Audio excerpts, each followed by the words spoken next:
శుభోదయం. Global బెతేనియా Calvary ministry తరపున ఈ ఉదయకాల సమయంలో మరొకసారి మీ అందరితో కూడా కలుసుకొని దేవుని యొక్క పరిశుద్ధమైన మాటలు ధ్యానించుటకును దేవుడు నాకు ఇచ్చిన మధురమైన అవకాశమును బట్టి దేవునికి ప్రత్యేకమైన వందనాలు తెలియజేసుకుంటూ ఉన్నాను. ఈరోజు కూడా పరిశుద్ధమైన వేద గ్రంథంలో నుండి మరి యొక్క చక్కటి మాటను చదువుకుందాం. ఆదికాండం 18వ అధ్యాయము 1వ వచనం నేను చదువుతున్నాను, దయచేసి గమనించమని ప్రభు పేరిట మనవి చేస్తున్నాను. ఆదికాండం 18వ అధ్యాయము 1వ వచనము. మరియు మమ్రే దగ్గరనున్న సింధూర వనములో అబ్రహాము ఎండవేళ గుడారపు ద్వారము ముందు కూర్చొని ఉన్నప్పుడు యెహోవా అతనికి కనబడెను. దేవునికి మహిమ కలుగునుగాక. అవును ప్రియులారా, అతడు కనులెత్తి చూస్తున్నప్పుడు 3 వ్యక్తులు అతని ఎదుట నిలబడి ఉండటం చూశాడు. అతడు వారిని చూసి గుడారపులోనికి వారిని ఎదుర్కోవడానికి పరిగెత్తుకుని వెళ్ళి నేల మట్టుకు వంగినట్లుగా అక్కడ వ్రాయబడింది. ప్రియులారా గమనించండి, దేవుని దూతలుగా దేవుని బిడ్డలుగా అబ్రహాములకు కనిపించినప్పుడు అబ్రహాము వారు ఎదురుగా వెళ్తుంటుండగా గుడారంలో నుండి వారిని చూసినప్పుడు పరిగెత్తుకుంటూ వెళ్ళాడు. వాళ్లకు సాష్టాంగపడి వారితో అంటున్నాడు, నీ కటాక్షము నా మీద ఉన్న ఎడల నీ దాసుని దాటిపోవద్దు అని. అవును, ఇంట్లోకి రమ్మని తన ఆతిథ్యమును స్వీకరించమని అబ్రహాం గారు వారిని బ్రతిమాలుకుంటున్నట్లు అక్కడ మనం చూస్తూ ఉంటున్నాం. నిజమే, ఎవరో దారిని పోయే వారిని పిలవవలసిన అవసరత ఆయనకు లేదు. కానీ ఒక దేవుని బిడ్డకు ఉండవలసిన లక్షణం అక్కడ కనబడుతుంది. కొందరిని ఎరుగకుండానే దేవుని దూతలకు ఆతిథ్యమిచ్చారు అని నిన్నటి దినంలో మనం ధ్యానించాం. అవును, కనబడుతున్నటువంటి ఈ 3 దేవుని దూతలు, కానీ అది ముందుగా అబ్రహాం గారికి తెలియదు. దేవుని దర్శనం కనబడిన తర్వాత ఆ 3 వ్యక్తులు ఆయన కనబడితే వెంటనే వారిని ఇంటికి రమ్మని బతిమాలుకుంటున్నాడు, బలవంతం కూడా చేస్తున్నాడు.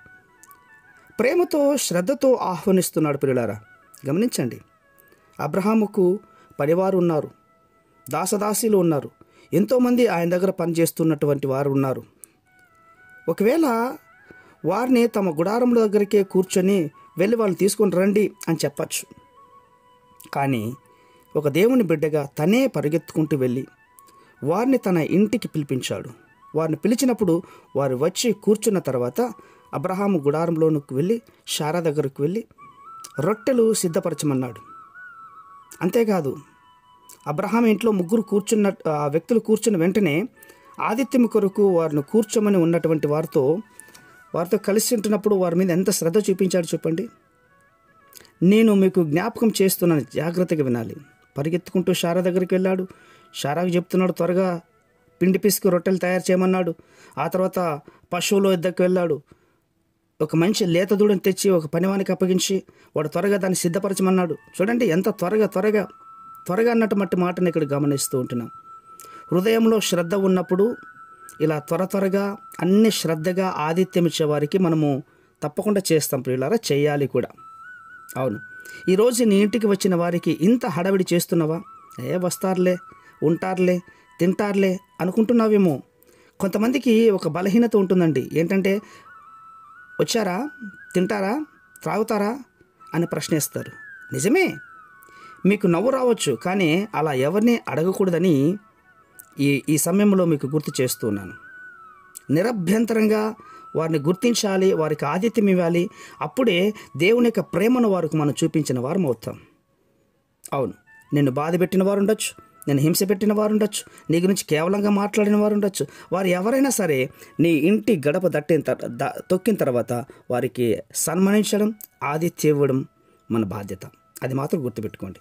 పరిశుద్ధమైనటువంటి మా ప్రియ పరలోకపు తండ్రి, ఈ ఉదయకాల సమయంలో అబ్రహాం గారికి ఇచ్చినటువంటి ఈ యొక్క గొప్పతనాన్ని మేము గుర్తు చేసుకుంటున్నాం. రాబోయే రోజుల్లో మేము కూడా ఎవరికి కించపరచకుండా మీ నామానికి మహిమకరంగా జీవించే భాగ్యాన్ని మాకు దయచేస్తారని శ్వాసంగా నమ్మొచ్చు. చిన్న ప్రార్థనను మా రక్షకుడిని యేసయ్య నామమున అడిగి వేడుకొని పొందుతున్నాం మా తండ్రి. ఆమేన్, ఆమేన్, ఆమేన్.